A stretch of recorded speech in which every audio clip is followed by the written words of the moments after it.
Good morning, ladies and gentlemen. I'm here today to show you the easiest and quickest way to complete Activity 10 for fake news. So I'm going to start by looking at your Teams page like this online. And today I'm going to go directly to our assignments. And let's just say you're in my third period ERWC. You're going to see a brand new assignment here, Fake News Activity 10. And you're also going to notice that it says 10.1 to 10.4. So that's because this is a 4-part assignment.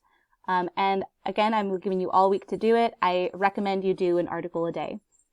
This started out as an article jigsaw when it was supposed to be an in-class assignment, where there were 4 articles and then we were all supposed to, divide and conquer and then come and present on these articles. Now, we can't really do that digitally, but you can read all 4 and then get an idea of how they all work together. Again, this is 4 parts. There are 4 articles and a graphic organizer that goes with each one. Basically, you're going to investigate the author's claims and what are the main problems with fake news, what are the solutions, what can we do about it. So the steps to completing this assignment, you are already on step 1. Congratulations, you're watching this video. Number 2, reading the attached instructions in the Word document. Number 3, reading the articles and completing the graphic organizers. And then number 4, how to actually upload your finished copy. So when you kind of go through these, I highly recommend for this activity, like opening them up in different browsers and don't try to do everything in Teams because it's going to get a little confusing clicking back and forth. So here's what I recommend is that you open up each one of these in a different tab or a different window. So for example, you can click on the thing on the side here and say either open in Teams, open in Word, Word Online, or download. And that way, if you're having trouble, for example, with it saving your work, you might want to download it. That way you can save it on a different device and hopefully that will prevent anything getting lost. So I'm just going to here open it in Word Online and that'll open up a new tab. So then you can kind of see multiple things at once. So you'll see our assignment calendar here. I'm going to scroll all the way down to this week, which is May 11th through the 15th. Notice that it's pretty simple this week, 10.1 through 10.4, and then Friday is a makeup day / extra credit. Okay, doing the same thing for fake news texts. I'm going to go ahead and click on the 3 dots and open online. And notice that there are 4 texts here, all scrolling down. Each one goes with each graphic organizer that's in the next document. So we've got that. And finally, here is your student copy. This one you can edit. So I'm going to again open in Word Online. And it should let you edit this copy. And if it doesn't, there should be a little button here that says Edit in Browser. But if you open it like this, you should be able to click on it and add your own information. Okay, now that we have these 3 side by side, let's go through and see what this is all about. This is a 4-part activity. You are going to read 4 different texts and summarize each in a graphic organizer to help you build a data bank of evidence for your final task. For each article, summarize the problems and solutions that the author proposes. So we've got problems here in one column, and we've got 2 types of solutions. We've got solutions by media or tech companies. That's like news outlets, YouTube, Google, Facebook. And then potential solutions for consumers, which is the people reading or watching or viewing those that media. So we're going to be looking through each article and looking for problems and solutions. Now, when you're putting it on here, you can either directly quote or paraphrase, but you do have to cite the paragraph number where you found the information. Okay. So a couple ways that you can do this. Again, you can look straight here at the PDF and, zoom in and be able to look at it that way. Or there are links here, so you can actually go to Control Click, and it will open up in Newsy LA. And now I'm already signed in, but it won't let you look at the whole article unless you were signed into Newsy LA. And no, I don't remember your password. No, I'm not going to go reset it for you. So if you really want to read it in Newsy LA, then you can go create a new account or sign in with the one that you have last year and go through and read it on Newsy LA. It should be the same version that is on here. Okay, so this is a direct transcript from Newsy LA. But the thing is, if you feel like you want to read this article in a different Lexile level, like you're just not really sure what a lot of these terms mean or you're still confused, you can lower the Lexile level down and then get a little bit more of a simple way of reading it. For right now, let's kind of stick with where we are, right? Okay. And then here you get some pictures too. You get a little bit more context. You can look up words and all that stuff. All right, so I'm not going to make you annotate. I'm not going to make you show me your annotations or anything like that, but I do want you to actually take notes. Of course, if you take notes, it is going to be infinitely easier to complete the rest of the assignment rather than trying to just remember what you read, especially when you're going back to it later on and I might ask you, hey, what article did you find this from? If you take notes, it's so much easier the first time. I'm going to actually stick with this article. So what I'm looking for in this first article, I'll give you an example. I'm looking for problems about fake news, and then I'm going to be looking for solutions.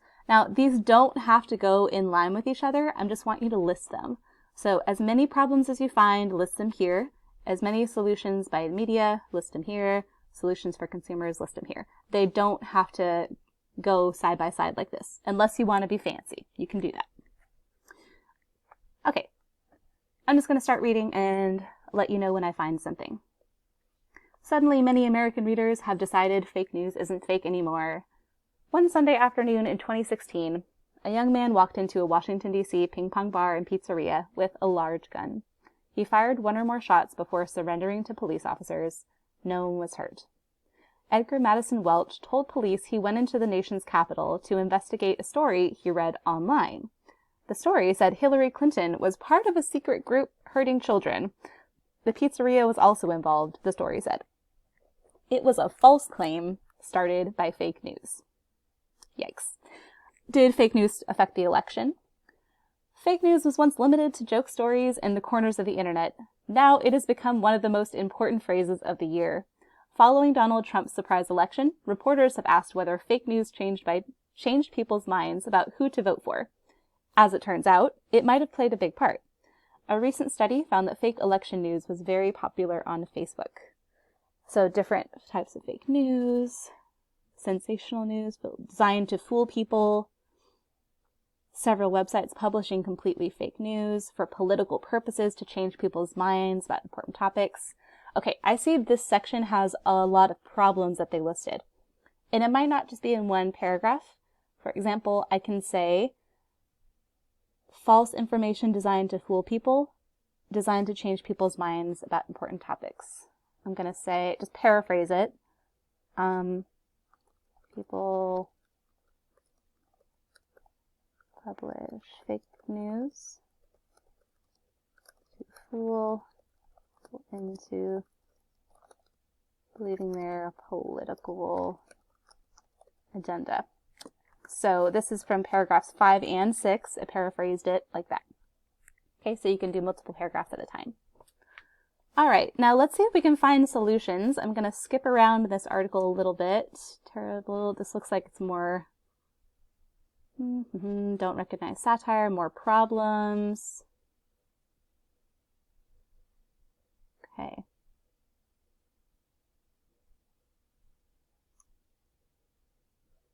Oh, okay. I see the word help here. Some people are looking for computers to help, but the programs can't do anything. Can't do everything. Users can avoid echo chambers by making certain choices. Okay, so I see two things here. I see that some computer programs can write algorithms to recognize satire and separate it. That's something that media or tech companies can do. So I'm going to say tech companies can write code to recognize fake news and satire. And I got that from paragraph 12. And then potential solutions for consumers. I noticed in this last paragraph 15, users can avoid echo chambers by making certain choices. Don't unfollow people just because they post something you disagree with. Unfollowing is one of the easiest ways to put yourself inside an echo chamber. So basically they're saying, well, to be able to stop fake news from spreading, be sure that you keep following people even if they disagree with you.